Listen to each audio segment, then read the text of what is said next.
प्राचीन गुरुकुल में गुरु अपने शिष्यों को ऐसे दार्शनिक कहानियां सुनाते थे जिन्हें सुनने के बाद मानो किसी की भी सोच पल भर में बदल जाएगी। ये कहानी है वो 6 अंधे और एक हाथी की, जिसने मुझे बहुत प्रभावित किया है।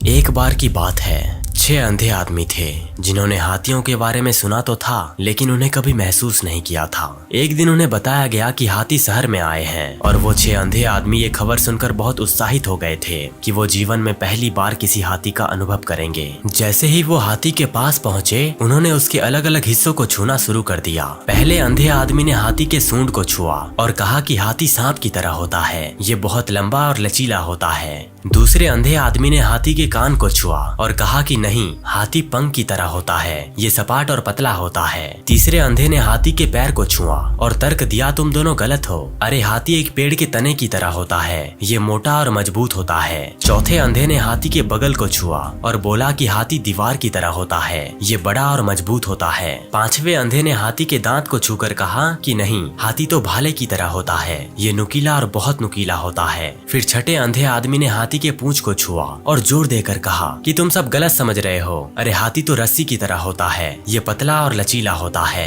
6 अंधों ने आपस में बहुत बहस की। प्रत्येक को ये यकीन हो गया कि वे इसके बारे में सही थे कि हाथी कैसा होता है। वे सहमत नहीं हो सके और आपस में लड़ने लगे। तभी वहाँ से गुजर रहे एक बुद्धिमान व्यक्ति ने शोरगुल सुना और पूछा कि क्या चल रहा है। अंधे लोगों ने अपनी असहमति को समझाया और बुद्धिमान व्यक्ति मुस्कुराया और कहा कि आप बिल्कुल सही हैं। एक हाथी उन सभी चीजों की तरह है जिसका आपने वर्णन किया है। आप में से प्रत्येक ने हाथी के अलग अलग हिस्सों को छुआ और इसीलिए आपके पास प्रत्येक ने उसी जानवर का एक अलग पहलू का अनुभव किया है। तो दोस्तों, अंधे आदमी और हाथी की कहानी हमें धारणा की सीमाओं और विभिन्न दृष्टिकोण को समझाने के महत्व के बारे में सिखाती है। हमारा नजरिया भले ही अलग अलग है, परंतु सत्य तो सिर्फ एक ही है। हमें बस उस अंधे की पट्टी को हटानी होती है। ऐसे कई कहानियां हैं जो हमें जीवन के सत्य को समझाने में मदद करती हैं। आगे के वीडियोस में हम उन्हीं के बारे में जानने का प्रयास करेंगे।